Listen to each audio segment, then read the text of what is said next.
News India 27 नव्या पिढीचं नवं माध्यम। शेतकरी कर्जमाफीवर सरकारचा दुजाभाव। गेल्या हंगामात हवामान बदलामुळे मोठ्या प्रमाणात शेतीचं नुकसान झालं। शेतकऱ्यांसाठी केवळ नुकसान भरपाई पुरेशी नसून पीक कर्ज माफीचीही मागणी आहे। मग माझा आता अजितदादांना एवढा सवाल आहे, आम्ही 31 मार्चपर्यंत कर्ज भरतो, परंतु तुम्ही तुमच्या सिंचन घोटाळ्याचा पैसा कधी भरता एवढं एकदा आवर्जून सांगा।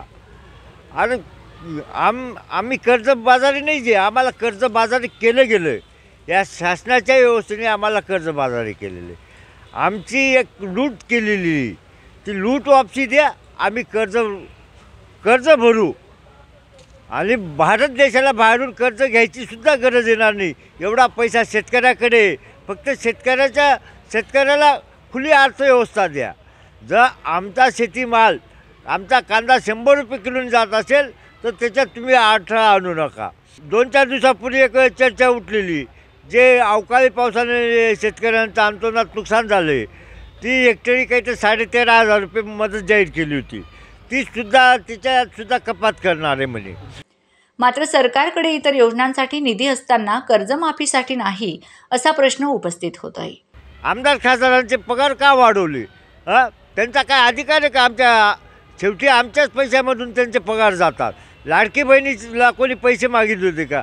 जे आम्ही मागत नाही ते कशाला देतात? जे मागतोय ते द्या, फक्त आमच्या शेतीमालाला रास्त भाव द्या। 1990 आणि 2008 नंतर देशव्यापी कर्जमाफी झाली नाही, मात्र 10 राज्यांनी स्वतंत्रपणे कर्जमाफी दिली। SBIच्या अहवालानुसार 2014 ते 2022 या काळात 3.7 कोटी शेतकरी कर्जमाफीसाठी पात्र होते, पण केवळ 50% शेतकऱ्यांनाच लाभ मिळाला। राज्य सरकारांनी सुमारे 2.5 लाख कोटींची कर्जमाफी दिली, तर त्याच काळात केंद्र सरकारने कॉर्पोरेट क्षेत्रासाठी तब्बल 14.56 लाख कोटी रुपयांचे कर्ज राईट ऑफ केले। यामुळे शेतकरी कर्जमाफीवरून नेहमीच चर्चा आणि वाद होतो, पण मोठ्या उद्योगांना मोठ्या प्रमाणावर सवलती दिल्या जातात। सरकारचा दृष्टिकोन शेतकरी विरोधी असल्याची टीका या निमित्ताने होत आहे। आज नाशिक जिल्हा शेतकरी संघटनेची कर्जमुक्ती संदर्भात आज आम्ही ही जिल्ह्याची मीटिंग घेतोय। शासनाचं धोरण हे शेतकऱ्यांना कसं कारणीभूत आत्महत्या प्रवृत्त करत आहे या संदर्भात विचारविनिमय करण्यासाठी आणि पुढील दिशा ठरवण्यासाठी आजची ही बैठक। या बैठकीसाठी सटाणा, मालेगाव, नामपूर, येवला, इगतपुरी आणि नाशिक, दिंडोरी या सर्व भागातले शेतकरी संघटनेचे पदाधिकारी आणि शेतकरी आणि आमचे जुने सहकारी सगळे आज उपस्थित राहिले।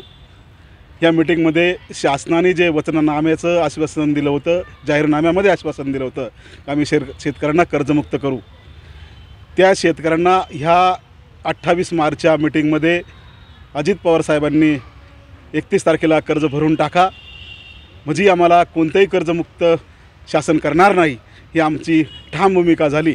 म्हणून आज आम्ही 2 तारखेला या नाशिकच्या हुतात्मा स्मारकामध्ये मीटिंग घेऊन आपलं धोरण पुढलं काय असावं त्या धोरणावर चर्चा होऊन ह्या धोरणापर्यंत आम्ही सर्वजण एकत्रित आलो आहे का आम्ही राज्यपाल साहेबांची भेट घेऊन या सरकारवर गुन्हे का दाखल करू नये हे वचन आणि जाहीरनामा पाळत नाही। त्यानंतर एक जनहित याचिका मुंबई हायकोर्टात कशी दाखल करता येईल त्यासाठी एवढ्या 4 दिवसामध्ये निर्णय घेऊन नाशिक जिल्ह्याच्या शेतकरी संघटनेच्या वतीनं आम्ही सर्वजण हायकोर्टात एक नवीन याचिका दाखल करतोय। मी नाशिक जिल्हा शेतकरी संघटनेचा कार्याध्यक्ष शंकरराव ढिकले ही स्पष्ट भूमिका घेऊन यापुढे या कामात आम्ही हिरारीनं शेतकऱ्यांच्या मागे उभे राहणार आहोत। धन्यवाद। कांद्याचे भाव वाढतात, द्राक्षाचे भाव वाढतात, त्यावेळेस सरकार निर्यात बंदी लावतं आणि शेतकऱ्यांना 2 पैसे व्हायचा वेळ येतो आणि सरकारच्या निर्यात बंदीमुळे ते जे माल आहे ते कवडी मोल भावाने भारतामध्ये विकावा लागतात आणि तो शेतकरी कर्जबाजारी होत चालतो। म्हणून आम्ही सरकारकडे कर्जमुक्तीची मागणी करतो। सरकारने आमच्यावर निर्यात धोरण लादू नये, आमचा खुला माल विकून द्यावा, आम्ही कर्ज भरण्यास तयार आहेत। पण ज्यावेळेस 40-50 रुपये कांदा विकतो त्यावेळेस सरकार निर्यात बंदी रात्रीतून लावतं, दुसऱ्या दिवशी 15-20 रुपये कांदा विकतो आणि तो जो मोठा तोटा आहे 30-35-40 रुपये किलोच्या मागचा तो तोटा हा शेतकऱ्याला होतो आणि शेतकरी कर्जबाजारी होतो। त्याच्यातून शेतकरी आत्महत्या करतो, जगाचा पोशिंदा उपाशी झोपतो। त्याला कारण आहे का? त्याच्या ज्या घामाला दाम भेटत नाही। त्याच्यामुळे सरकारने कर्ज मुक्ती करावा, नाहीतर कोणतंही आयात निर्यात धोरण लादू नये। निर्यात धोरण खुलं करून द्यावा. शेतकऱ्याची कर्जमाफी नाही केली तरी चालेल, पण जर 100 रुपये किलो जरी कांद्याचे भाव झाले तरी थांबवायचे नाही शेतकऱ्यांनी. इतर लोकांना फुकट खायला घालायच्या नादामध्ये शेतकरी आज भरडला जातोय, याचा विचार सरकारने केला पाहिजे. याचं कारण सरकारने आम्हाला कर्जमाफीबद्दल जी घोषणा केली होती की आम्ही शेतकऱ्यांचा 7/12 कोरा करू, हा निवडणुकीपूर्वी त्यांनी जाहीरनामा दिला होता आणि तो जाहीरनामा त्यांनी पाळला नाही. त्यासाठी आम्ही या ठिकाणी उपस्थित झालो आहे. आम्हाला शेतकरी संघटनेला शरद जोशींनी सांगितलं की आम्हाला भीक नको, हवे घामाचे दाम. त्यामुळे आम्ही कर्जबाजारी का झालो? सरकारच्या धोरणामुळे आम्ही कर्जबाजारी झालो आहोत. हे सरकारने समजून घ्यावे. आमच्या कांद्याला भाव मिळत असताना निर्यात बंदी करून तुम्ही कांद्याचे भाव पाडतात. कांदा जीवनावश्यक वस्तूत टाकता. कांदा कुणाला खायला मिळाला नाही म्हणून कोणी तडफडून मेला नाही. त्या कांद्याची निर्यात बंदी करून तुम्ही आम्ही भाव पाडले, त्यामुळे आम्ही कर्जबाजारी झालो आहोत. आता आम्ही कर्ज भरू शकत नाही.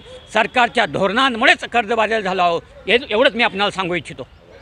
शासनाने किंवा त्या पॅनलच्या अजित पवार गटाने देवेंद्रजी फडणवीस साहेबांनी यांनी कर्जमाफीचं आश्वासन दिलं, परंतु नंतर आश्वासन पाळलं नाही. याच्यासाठी त्यांना कुठल्याही परिस्थितीत कर्जमाफी मिळावी याच्यासाठी काय करता येईल उपाययोजना हे ठरवण्यासाठी आजची बैठक महत्त्वपूर्ण बैठक झाली.